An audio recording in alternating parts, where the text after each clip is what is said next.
Hello, everyone. Today's commentary talks about where some of our most important laws actually come from. It's called Christian Constitution, the Biblical Roots of Common Law. An atheist would be displeased to learn how many common law principles, conventions, and statutes stem not from the Enlightenment, but from the Bible. To understand why some of these passages are applicable to our laws, it is important to recall the formation of Western nations and to the culture and thinking of that era. The leaders of nations like Great Britain, the U.S., and Canada were once steeped in biblical thinking. They drew from biblical examples and looked for ideas about government from Scripture. Here are some salient examples. Number 1, the sovereign authority of God, not sovereignty of the state or of mankind. That's in Exodus chapter 18, verse 16, and chapter 20, verse 3, also in Deuteronomy, 2 Chronicles, the Psalms, Isaiah, Daniel, John, Acts, Romans, Colossians, and 1 Timothy. Secondly, the existence of objective moral values, fixed legal standards, absolute truth, and the sanctity of life. That's in Exodus chapter 20, verses 1 to 17, also in Deuteronomy, Psalm number 119, Proverbs, Isaiah, John, Romans, and Hebrews. Third, the rule of law rather than authority of mankind. That's in Exodus chapter 18, verses 24 to 27, also in Deuteronomy, Isaiah, and Matthew. Equality. Genesis chapter 1, verse 26, Acts chapter 10, verse 34, also in Galatians, and Peter. Number 5, separation of powers into judicial, legislative, and executive branches. That's in Isaiah chapter 33, verse 22. Number 6, religious freedom. That's in 1 Timothy chapter 2, verses 1 and 2. Number 7, establishment of a justice system. That's in Exodus chapter 23, verses 1 to 9, also in Leviticus, Deuteronomy, 1 Samuel, 2 Samuel, 1 Kings, Micah, and Romans. Number 8, the right to fair trial with witnesses. That's in Exodus chapter 20, verse 16, also in Deuteronomy, Proverbs, and Matthew. Number 9, private property rights. That's in Exodus chapter 20, verses 15 to 17. Number 10, liberty and free enterprise. That's in Leviticus chapter 25, verse 10, also in John, 2 Corinthians, Galatians, James, and 1 Peter. Number 11, biblical, not Darwinian capitalism, i.e., service and fair play over the law of the jungle. That's in Exodus chapter 20, verse 17, also in Matthew, and also 1 Peter.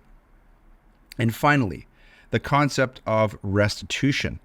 That's in Leviticus chapter 6, verses 1 to 15, also in Numbers and in Matthew. So we should relish the freedom of expression that a Christian culture put in place for all of us, including atheists. We must be thankful that our culture was not founded upon atheism, given the horrific record of secular governments of the 20th century and today. Jesus did not usher in a political kingdom, but Christianity has been the single greatest influence upon Western society, culture, and law. The Fathers of Confederation and America's Founding Fathers benefited from millennia of history to draw upon in establishing governments. They could see what had failed in the past. There had been times when the state had absolute authority and persecuted the church. At others, the church had effective control over the state. These founders saw that neither such extremes were ideal. They therefore developed systems that stood the test of time by achieving a solid balance between church and state while remaining true to biblical concepts. For example, in a decade-long study undertaken by the University of Houston, researchers examined over 15,000 documents from America's founders and discovered that over one-third of their cited quotations came directly from the Bible, the highest by far of any source. Despite this, many people in the West today reject the notion that the Bible should form the basis of our civil law. They think this narrow-minded and outdated. Consider the outrage to a recent Louisiana law requiring the Ten Commandments to be posted in school classrooms, or public reaction last year when Oklahoma mandated teaching of the Bible in state curricula. Ideas have consequences, especially bad ones. Let us examine for a moment the implications if the Bible were not the basic standard for society and our legal system. Without an objective standard of truth upon which to base society, whoever gains the most political power can and will dominate. Christians believe that the Bible offers ultimate, objective, absolute truth, as opposed to relative truth expressed as arbitrary absolutes. There was once a general consensus on this point from the time of the earliest settlers on this continent until quite recently. Founding father and educator Noah Webster, who lived from 1758 to 1843, had this to say on the point, quote, "The moral principles and precepts contained in the Scriptures ought to form the basis of all our civil constitutions and laws. All the miseries and evils which men suffer from vice, crime, ambition, injustice, oppression, slavery, and war proceed from their despising or neglecting the precepts contained in the Bible." End quote. So it was natural for British North American pioneers to turn to the Bible for guidance about how to make civil law. This was the standard for the law, beginning with the Mayflower Compact all the way through the constitutions of each individual state. Contrary to revisionist history, the stated purpose of the Mayflower Compact was not to secure religious freedom. They already had found that in Holland. Their mission was instead expressed as being for the, quote, glory of God and advancement of the Christian faith, end quote. The Pilgrims were missionaries. The first state constitution was the 1639 Fundamental Orders of Connecticut. Its framers desired that every aspect of it be based upon the Bible. This document was a model for other constitutions, including the U.S. Constitution. The foundational concepts listed earlier in this commentary show the widespread influence of Scripture throughout the common law. Biblical absolutes enshrined into law offered a consensus that meant freedom without chaos. One aspect of this is the concept of inalienable human rights. Rights were inalienable because in most societies, such rights either do not exist or are conferred at the whim of whoever is in power. Since the Western consensus was that the Bible is truth, the tyranny of a few or even of the many could be overcome by one person standing up and appealing to the Bible. Freedom of expression stems from the Bible and is endangered today throughout the West by secularism. Those who feel free today to condemn the Bible are, ironically, among those who benefit most by the freedoms inherent in our biblical system. An important aspect of our system of government is that it is based upon the rule of law. This concept is a direct descendant of Hebrew law and the Ten Commandments. Together with the concept of inalienable rights from God, these concepts helped ensure a way of life that respects the dignity of each individual.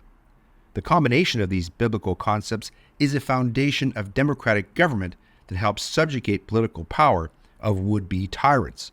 It is characteristic of every tyrant to change their nation's constitution to suit themselves or to butter the bread of those who brought them to power. In this respect, it is useful to contrast the American Revolution of 1776 with the French Revolution of 1789. While the American Revolution began with an appeal to the supremacy of God, the French Revolution was founded upon the sovereignty of man.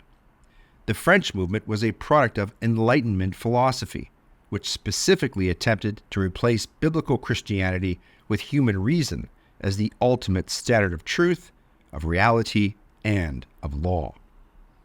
But the French Revolution was a disaster. Anarchy and tyranny reigned, with 40,000 people murdered. The favorite method of execution was the dreaded guillotine.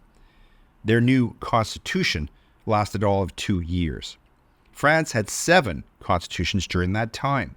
In a 10-year span, they overthrew an absolute monarch in Louis XVI, only to crown Napoleon emperor by 1799.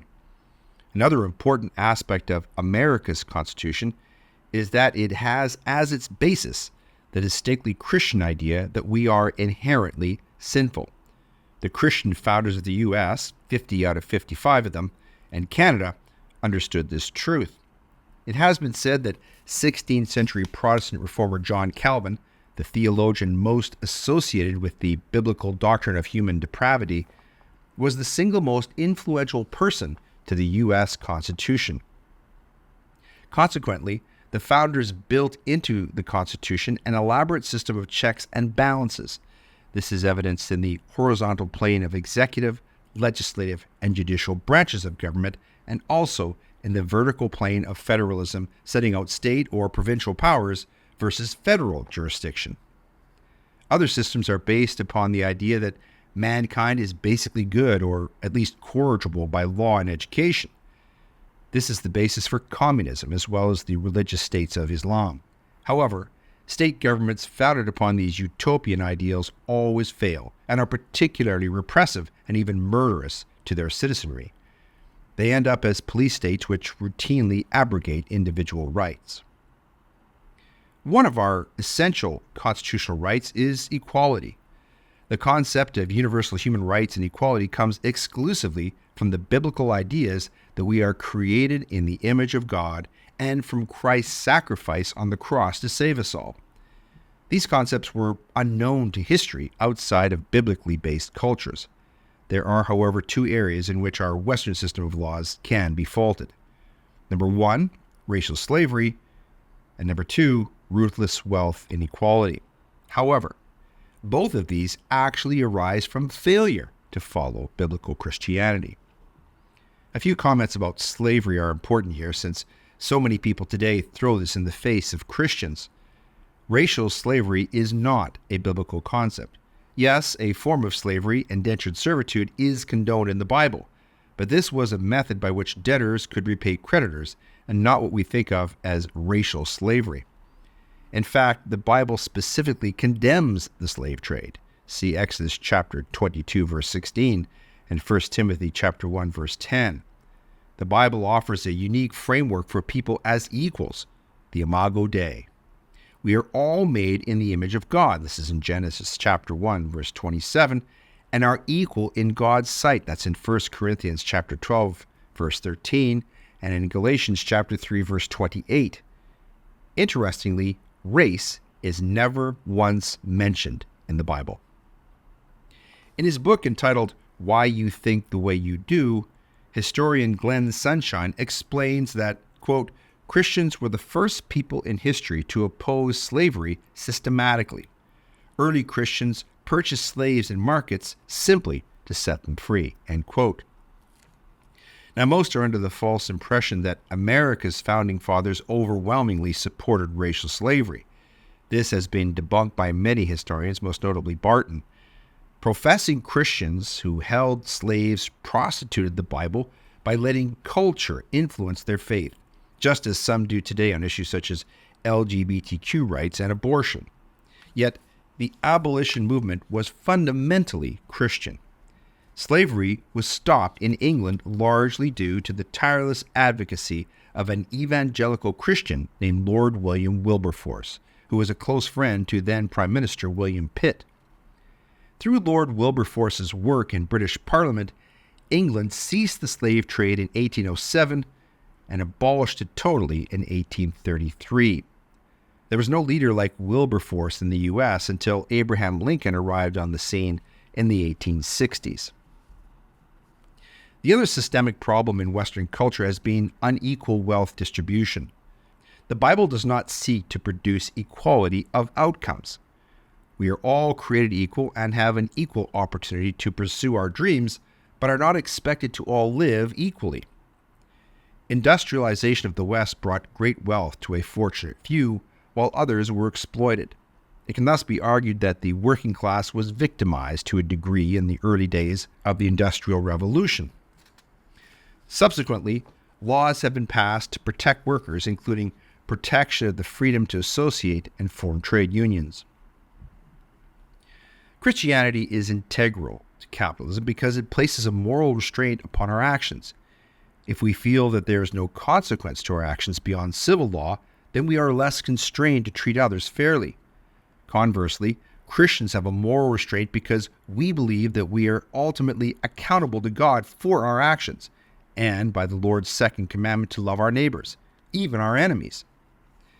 The real issue is unrestrained, avaricious capitalism. In Canada and the U.S., we have enacted laws to protect property, to enforce contracts, and to punish fraud. Eventually, antitrust and environmental protections were also passed.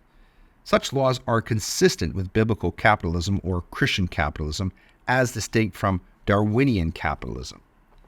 Instead of economics based solely upon survival of the fittest, modern Western capitalism uses law to make the playing field more fair and provides equal protection under the law, while still encouraging entrepreneurship. Appropriate and useful laws assist free enterprise, placing moral boundaries around actions without restricting freedom or interfering with competition. For example, antitrust or anti-competition laws are only valid to the extent that they truly augment capitalism and free enterprise. Sometimes they've been applied to restrain capitalism by protecting a large corporation. A free society must have an overarching, objective moral restraint upon its people. An absence of this moral constraint will destroy not only government, but business as well. As we have seen during the COVID-19 pandemic and its aftermath, politicians without such constraint will find ways to destroy the Constitution to suit their desire for absolute power. It is such moral constraint that monitors business people to charge fair prices, to pay reasonable wages, not to cheat customers or employees, to help the poor, etc. I once asked a young lawyer whether he believed in moral absolutes. Reflecting the secular attitude of his law school background, he quickly replied, "No." I then asked him, "Then how do we know that you will not cheat our clients?" He was dumbfounded. As a general principle, it is an intrinsic truth of capitalism that in the long run, people succeed in business if they provide services and goods that people desire. Biblical capitalism, even more so, emphasizes service over strictly selfish ambition. It must, however, be stressed that capitalism has Christian roots. The uniquely Christian work ethic is biblically based. Even God himself works. Christians have thus seen an inherent goodness in labor and productivity. We've all heard of the so-called Protestant work ethic. The importance placed upon work is a vital reason for the West's economic success. Today, we in the West have fewer and fewer people in the workforce, partly due to liberal social welfare programs. Many have become addicted to government handouts. This is neither good for those involved or for the economy as a whole. It is a major reason why we are sliding into mediocrity. Ultimately, liberal policies could be a key reason for our downfall. Another key component of capitalism is private property. The Old Testament focuses upon rules around property rights and ownership. Throughout history, societies influenced by Christianity have had a stronger emphasis upon property rights than other cultures. The idea that we are entitled to the fruits of our labor, together with property rights and the rule of law, laid a firm foundation for capitalism and the unprecedented economic success that we have enjoyed. Just as in life itself, there have been many booms and busts, but we have always come through stronger than before because of our fundamentally successful system. That said, we may be on the precipice of losing it all precisely because we have forsaken the biblical underpinnings of our economic and social culture. As we have seen, the flaws in our society today are not in biblical Christianity, but rather in the failure to implement it. If the voluntary individual compassion of Christ were to dominate society, poverty would certainly be lessened, if not eradicated. See Mark chapter 14, verse 7. The solution is not forced redistribution of wealth, which is theft. Instead, the solution is public emphasis upon biblical ethics. God, liberty, and justice. All three must be there. If God is absent, and ethics and rights are defined by those with the most power. In order to have liberty, we must have justice. The first role of government is to prevent evil. See Romans chapter 13, verses 1 to 5, and 1 Peter chapter 2, verses 13 to 17, so that those of us in society can live peacefully. Evil is only meaningful within a biblical context. At the very moment when our culture desperately needs what Christianity offers, the courts are foolishly removing the Bible. Liberty demands ethical obligation. We must have a common understanding of moral absolutes, or as John Adams so eloquently put it, quote, "We have no government armed with power capable of contending with human passions unbridled by morality and religion. Avarice, ambition, revenge, or gallantry would break the strongest cords of our Constitution as a whale goes through a net. Our Constitution was made only for a moral and religious people. It is wholly inadequate to the government of any other." Government in biblical thought is not just civil government. In fact, civil government is the least important aspect of governance. Government is first that of the individual being able to govern themselves. This is why religion must be encouraged, as John Adams noted. The second most important level of government is the family. The third is the church. Last is civil government. Within civil government, local and state or provincial government is more important than the federal level. Federalism specifically limits the powers of the federal government, even though this precept has been continually usurped, especially under Prime Minister Trudeau's regime. At 2 Corinthians chapter 3, verse 17, it states, "Where the Spirit of the Lord is, there is liberty." Leviticus chapter 25, verse 10, which is inscribed upon the American Liberty Bell, calls upon us to proclaim liberty throughout all the land unto all the inhabitants thereof. So liberals and secularists have it all backwards. They think that the federal government is most important. This is consistent with totalitarianism, but not with the biblical concept of self-governance. Big government socialism is incompatible with the Bible. Not only is the government inefficient in delivering most services, it most often hurts those it pretends to help. The welfare mess is a classic example, now proven over decades of failure, with COVID spending as an exclamation point. In the immortal words of former American President Ronald Reagan, quote, "The 9 scariest words in the English language are these: I'm from the government and I'm here to help," end quote. Finally, there is the philosophy of libertarianism. This is the idea that our system of government should permit complete freedom, except where one person directly harms another. Many Christians today claim to be libertarian, but there are many problems with such an idea. Christian libertarians have been fooled into thinking like liberal secularists rather than as Christians. Libertarianism is defined by a secular worldview rather than a biblical one. Some Christians even quote Ayn Rand in support of their theories. Rand was an ardent atheist and hater of Christianity. That alone should be disqualifying. While libertarianism is not exclusively atheistic, a Christian who walks into that sphere is giving the devil a foothold against which there is a strong commandment from Scripture. See Ephesians chapter 4, verse 27. Libertarianism is ultimately arbitrary. It is an attempt to define morality without God. As Dostoevsky wrote, quote, "If there is no God, everything is permitted," end quote. So any view of government not based upon an immutable objective standard like the Bible is subject to alteration at the whim of political power brokers. Christianity is not arbitrary. Rather, it is objectively true. Whether it is Jean-Paul Sartre's existentialism, Darwinian evolution, Marxism, or Rand's objectivism, any atheistic foundation bumps into nihilism, the idea that there's no basis for meaning and purpose in life.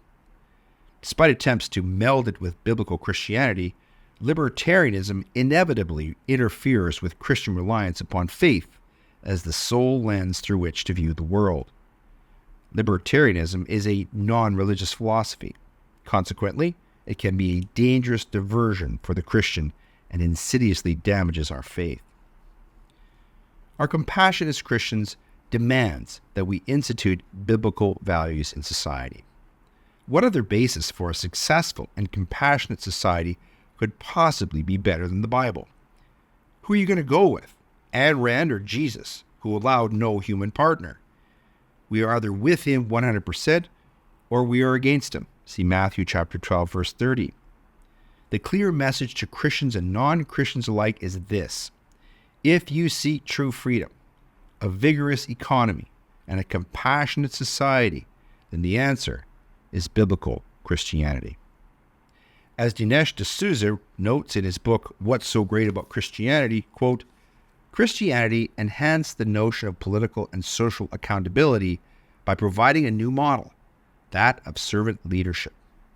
In ancient Greece and Rome, no one would have dreamed of considering political leaders anyone's servants. The job of the leader was to lead, but Christ invented the notion that the way to lead is by serving the needs of others, especially those who are the most needy. Mark chapter 10, verse 43 quotes Christ, Whoever wants to become great among you must be your servant, for even the Son of Man did not come to be served, but to serve. And in Luke chapter 22, verse 27, we hear Jesus say, Who is greater, the one who is at the table? But I am among you as one who serves. In the new Christian framework, leaders are judged by how well they respond to the concerns and welfare of the people. Over time, people once known as followers or subjects become customers and constituents. End quote. All of which begs the obvious moral question: should Christians become involved in politics and government? Well, Christians ought to care about politics because ultimately we love our neighbors. Government today has an encroaching influence upon the lives of people, and so we cannot ignore politics. Moreover, most every law reflects someone's notion of morality. Since God's morality is ultimate and universal, society benefits from Christian participation in the public square. That is, society benefits when biblical truth is reflected in our law. Indeed, Christians are called to be involved in all aspects of society, including religion, law, art, music, science, economics, and yes, even politics. We'll close with a quotation from Psalm chapter 33, verse 12, which reads, Blessed is the nation whose God is the Lord.